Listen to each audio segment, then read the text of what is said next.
Olá, eu saúdo você, o senhor, a senhora, com a paz do Senhor Jesus. Essa paz que só Jesus Cristo pode nos dar é que eu quero compartilhar contigo durante todo esse período em que nós passaremos aqui meditando sobre o assunto doutrinas básicas. Repetindo que as doutrinas básicas trata-se de doutrinas da Bíblia, não é doutrinas que as pessoas conhecem como básicas, de assuntos que são conhecidos da Bíblia, por isso o nome doutrina básica. Mas doutrina é algo muito importante porque está relacionado com o ensino da palavra de Deus, o ensino que as pessoas precisam ter a respeito da palavra de Deus de forma bem consistente.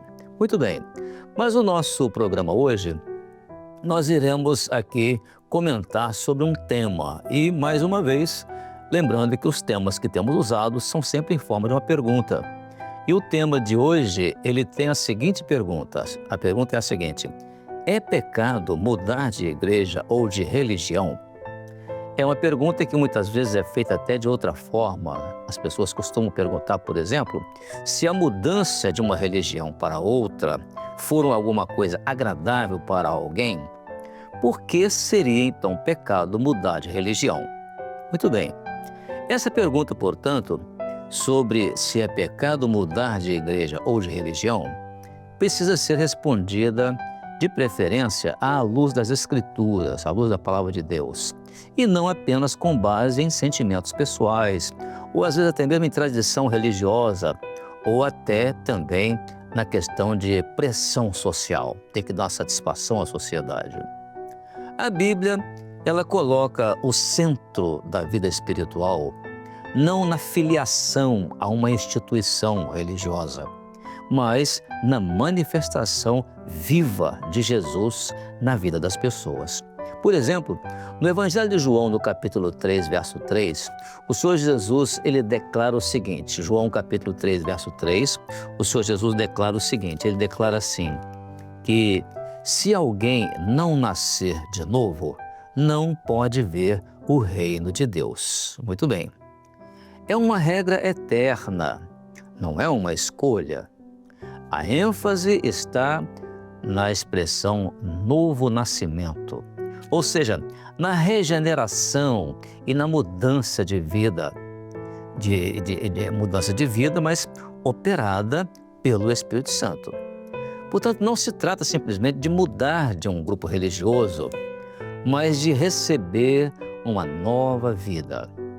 No mesmo sentido, o apóstolo Paulo também afirma na carta que ele escreveu, segunda carta aos Coríntios, no capítulo 5, no versículo 17. E ele diz exatamente assim: se alguém está em Cristo, nova criatura é. As coisas velhas já passaram, eis que tudo se faz novo. Então, o novo nascimento não é uma reforma exterior, mas é uma transformação de vida interior. Não é trocar de nome religioso, mas é receber uma nova natureza, uma nova forma de vida. A verdadeira conversão, ela se dá na união com Cristo, ela é a união com Cristo. Não uma questão meramente de adesão a um sistema religioso.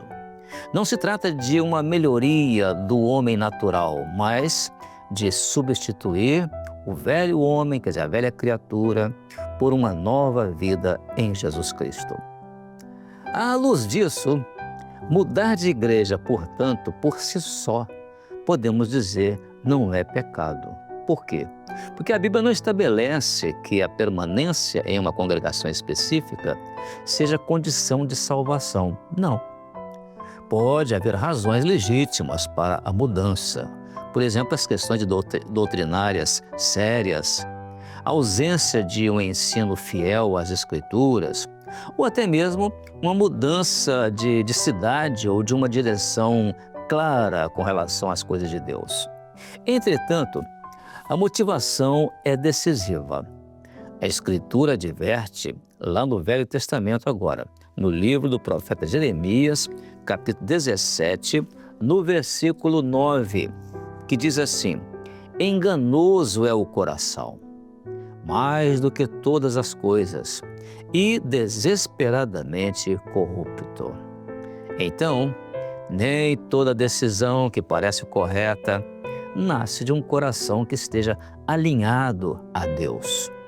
E isso podemos ver também na leitura do livro de Provérbios. Nós pegamos aqui o livro de Provérbios, do capítulo 14, verso 12. Nós estamos usando a Bíblia como referência para falar sobre este assunto. Então, Provérbios, capítulo 14, verso 12, ele diz assim: há caminho que ao homem parece direito, mas o fim dele são caminhos de morte.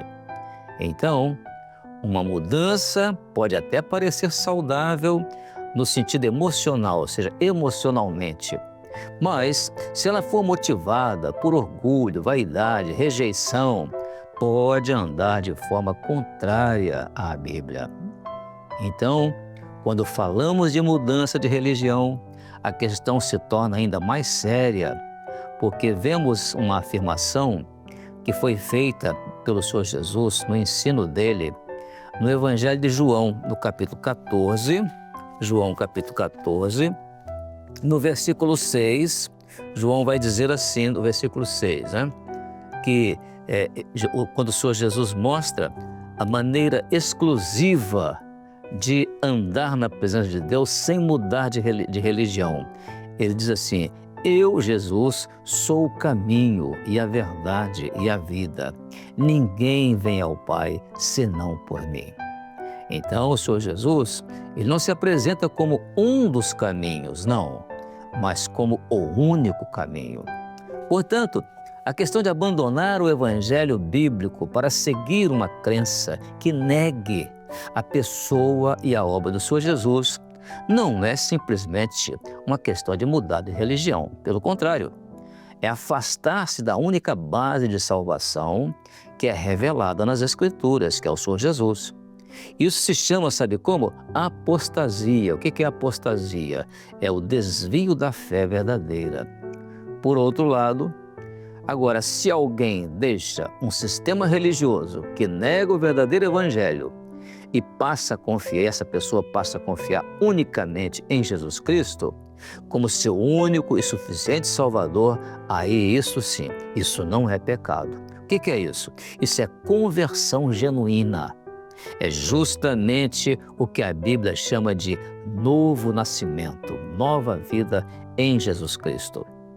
O critério bíblico não é assim, se a mudança faz a pessoa sentir-se melhor, não.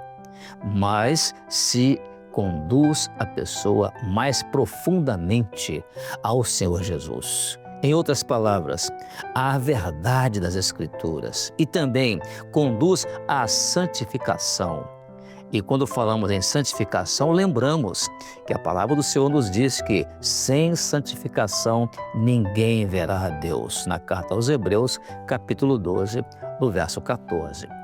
Assim, a pergunta fundamental não é se é pecado mudar de igreja ou de religião, mas a pergunta fundamental que você vai fazer agora é a seguinte: eu estou em Jesus Cristo?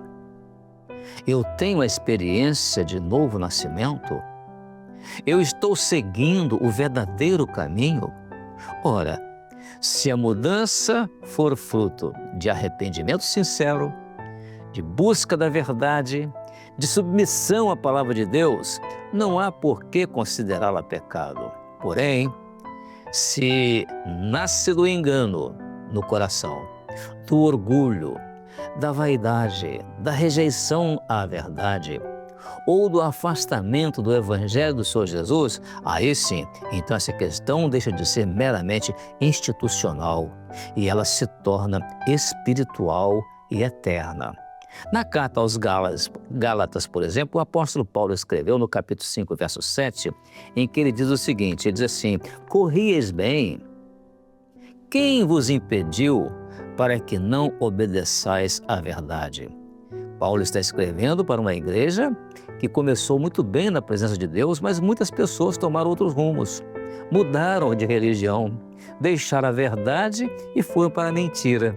Então, por isso, Paulo diz: quem vos impediu para que não obedeçais à verdade? Então, que ninguém te impeça a obedecer à verdade, a conhecer a Jesus, a única verdade, e não simplesmente vai se tratar de uma mudança de religião, mas de um verdadeiro encontro com Deus. Amém? Esperamos que esta pergunta seja então bem respondida e bem esclarecida, e assim que Deus abençoe sua vida, seu lar, sua família, com a paz do Senhor Jesus.